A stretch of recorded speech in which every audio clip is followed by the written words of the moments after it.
చామంతి అయితే ఝాన్సీ కోసం అని చెప్పి తన ఇంటికి వస్తుంది. ఇక ఝాన్సీ ఇంకెక్కడ సంతకాలు పెట్టాలి చెప్పు తొందరగా అని చెప్పి కంగారు పడుతూ అక్కడ సైన్‌లన్నీ చేస్తూ ఉంటుంది. ఇక బాబీ అయితే బయటికి రావడానికి సిద్ధమవుతాడు.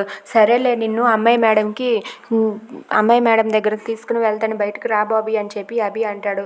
ఇక బాబీ అయితే లాక్ ఓపెన్ చేయడానికి సిద్ధమవుతాడు. ఇక అక్కడ ఉన్న చామంతి, ఝాన్సీ వాళ్ళిద్దరూ కూడా కంగారు పడుతూ ఉంటారు. అమ్మో! ఇప్పుడు బాబీ వచ్చేస్తే నా పరిస్థితి ఏంటి అని చెప్పి చామంతి అనుకుంటుంది. అలాగే ఝాన్సీ కూడా అనుకుంటూ ఉంటుంది.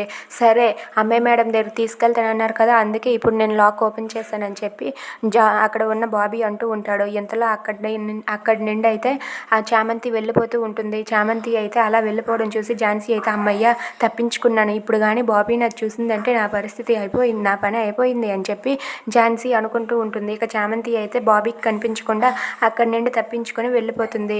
వెళ్ళిపోయాక బాబీ బయటకు వచ్చాక అభి ఇలా అంటూ ఉంటాడు, బాబాయ్ ఇంకెప్పుడు ఇలా చేయకు, ఇలా చేయకూడదు, ఎందుకు ఇలా చేసావు అని చెప్పి బాబాయ్తో అభి మాట్లాడుతూ ఉంటాడు.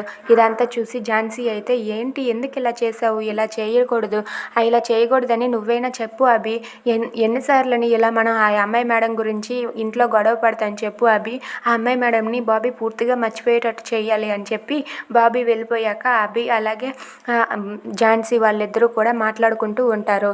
If you like this video please like, share and subscribe. Thanks for watching.